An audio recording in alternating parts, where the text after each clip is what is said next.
तो परमेश्वर ने एक ऑडियो में क्या कहा मैं आपको सुना देता हूं। और ये ऑडियो तकरीबन आज से 1.5 साल पहले आई थी। ये वर्तमान में जो हर सप्ताह मंगलवार के दिन सतलोक आश्रम वालों की तरफ से जो विशेष संदेश आ रहे हैं, ये डायरेक्ट वर्तमान में जेल से नहीं आ रहे।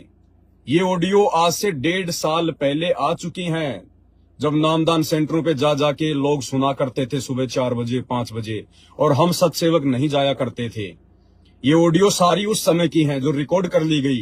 अब वर्तमान में सारी संगत के लिए ये ऑडियो भेजी जा रही हैं। तो गुरुदेव ने 1.5 साल पहले क्या कहा था, एक ऑडियो में आपको सुना देता हूं, ध्यान से सुन लेना। क्योंकि मेरे पास में भाई और बहनों इतना फालतू का समय नहीं है। परमात्मा ने इतनी सेवाएं बख्श रखी हैं, मेरे पास समय की कमी है। आप लोगों को सुना देता हूं मैं क्या कहा परमात्मा ने, ध्यान से सुन लेना। 30 सेकंड की ऑडियो है। लल्लो पत्तों का ज्ञान बतेरा दे लिया, अब खरी खरी कहूंगा। और इनको जो सहन कर गया उसका बेड़ा पार है। और जिसके अंदर दोष होगा वो या तो ठीक हो जाएगा ना छोड़ जाएगा इस विषय को। हमने इस की जरूरत भी नहीं है। क्या कह रहे हैं परमात्मा कि लल्लो पत्तों का ज्ञान बतेरा दे लिया। लल्लो पत्तो होता है पुचकार पुचकार के ज्ञान समझाना। मर्यादा टूट रही है तो भी कोई बात नहीं, भगत गलतियां कर रहा तो भी कोई बात नहीं, कोई बात नहीं बेटा, कोई बात नहीं बेटा। उसको कहते हैं लल्लो पत्तों का ज्ञान बतेरा दे लिया। बतेरे का मतलब होता है बहुत ज्यादा दे लिया।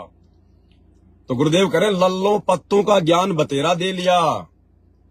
अब जो कहूंगा खरी खरी कहूंगा, यानी साफ शब्दों में कहूंगा, सीधे सीधे कहूंगा।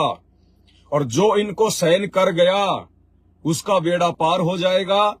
और जिसके मन में दोष आ गया वो ये मिशन छोड़ के चले जाएंगे। हमें ऐसों की आवश्यकता भी नहीं है। लेकिन भाई और बहनों 1.5 साल हो गई, क्या गुरुजी ने खरी खरी बात कही है?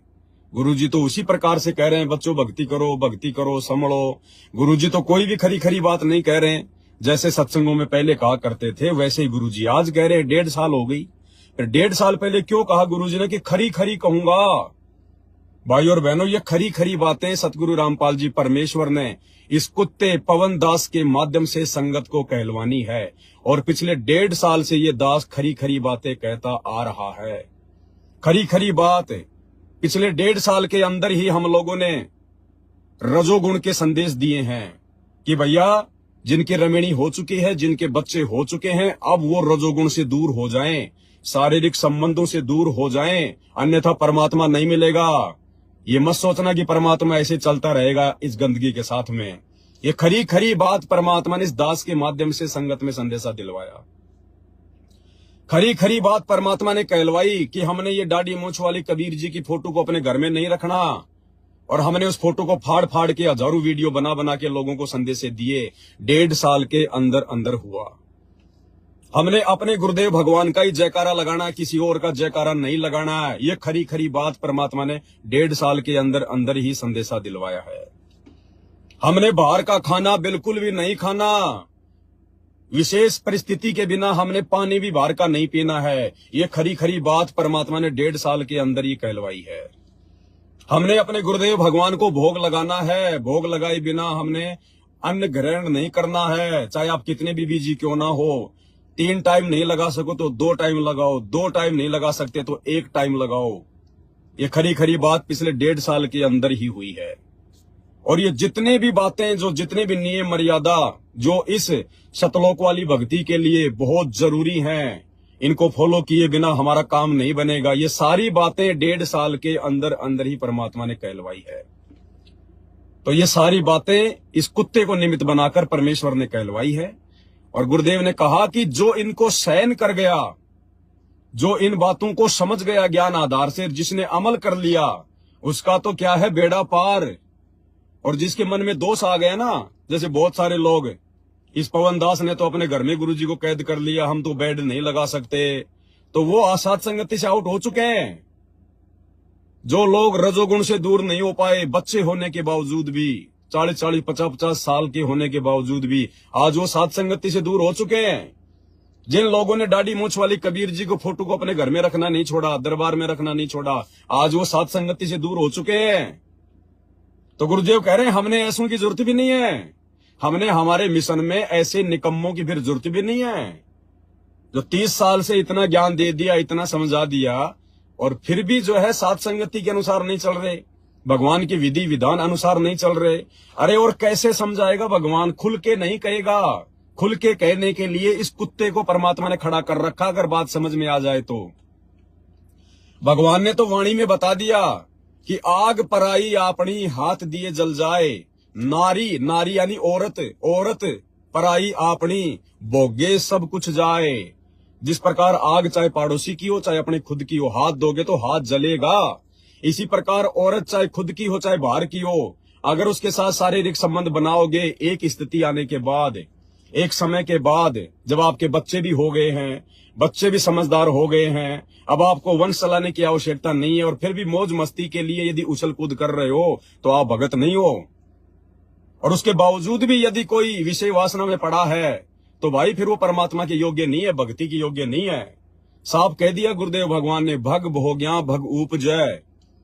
भग यानी योनि, भग भोग्या भग उपजय। जब तक इस भोग क्रिया में पड़े रहोगे, भोग से ही जन्म लेते रहोगे। भग भोग्या भग उपजय, भग से बचा न कोई, और जय कोई भग से बचे, भगत कहावे सोई। अरे नालायको, इस विषय वासना से दूर होने के बाद तो हमारी भक्ति चलेगी, तब तो हम भगत कहलाएंगे। अब गुरुजी और कैसे कहेंगे भाई? अगर साफ साफ कह दे जैसे दास कह रहा है तो ना जाने कितने बसते कितने जाते, कोई नहीं भक्ति करता, कोई इक्का दुक्का दिखाई देता। इसलिए शुरू में परमात्मा ने सोचा कि इनकी बुद्धि कमजोर है, जब धीरे धीरे ज्ञान समझेंगे तो अपने आप लाइन पे आ जाएंगे। लेकिन 30 साल हो गई और क्या समझाएंगे गुरुजी? अरे जितना देना था उससे कहीं ज्यादा दे दिया परमात्मा ने। अब भी तुम्हारी बुद्धि नहीं खुल रही है, अब भी तुम उसी जो है गटर में नाक रगड़ना ही ज्यादा उचित समझते हो। कौन से दिन छोड़ोगे फिर ये इस गंदगी का पीछा? कौन से दिन छोड़ोगे? या यूं ही जो है मतलब कि भग से जन्म लेते रहोगे, गधे कुत्ते सुअर बनते रहोगे, इसी काल के लोक में नाक रगड़ते रहोगे? ऐसा क्या मिठास आ रहा तुम्हारे को उसके अंदर है? अब भी नहीं समझोगे? अब इससे बढ़ के और कौन सा ज्ञान देगा? तत्व ज्ञान दे दिया, अब कोई महातत्व ज्ञान नहीं है जो परमात्मा तुम्हारे अंदर डालेगा। घोड़े को घास डाली जा सकती है, खाना ना खाना उसकी भूख के ऊपर निर्भर करता है। ज्ञान परमात्मा ने दे दिया, अब तुमने क्या करना है क्या नहीं करना तुम जानो, तुम्हारा काम जाने। ये फाइनल स्टेज की परीक्षा है सात संगति से जुड़े हुए भाई बहनों की, फाइनल स्टेज की। और सात संगति में जो जो नियम मर्यादा लागू की जा रही हैं, यदि आपने एक भी नहीं निभाई, अगर आपने एक का भी ढंग से पालन नहीं किया, परमात्मा उठा के दूर पटकेगा। वो किसी का सगा नहीं है, आप और हमारे जैसे 380 हैं उसके आगे पीछे दौड़ने वाले। तो परमात्मा कह रहे हैं जो कहूंगा खरी खरी कहूंगा, लल्लो पत्तों की बात मैंने बहुत कर दी, और जो इनको सहन कर जाएगा, जो अमल कर लेगा इन बातों के ऊपर, उसका बेड़ा पार है। नहीं तो ये मिशन छोड़ के जा सकते हैं, हमने ऐसों की आवश्यकता नहीं है। दोबारा सुन लो एक बार। लल्लो पत्तों का ज्ञान बतेरा दे लिया, अब खरी खरी कहूंगा, और इनको जो सहन कर गया उसका बेड़ा पार है। और जिसके अंदर दोष होगा वो या तो ठीक हो जाएगा ना छोड़ जाएगा इस विषय को, हमने इसे की जरूरत भी नहीं है। और सात संगतियों में इस दास को किसी से कोई लालच नहीं है, दास कोई पक्षपात नहीं करता है। जो बोलता है दास खुल के बोलता है, सीधम सीधा बोलता है। ये पवन दास इस भक्ति मार्ग में यारी दोस्ती रिश्तेदारी निभाने के लिए नहीं आया, और जो निभाएगा वो काल की गोद में जाएगा। कान खोल के सुन लेना।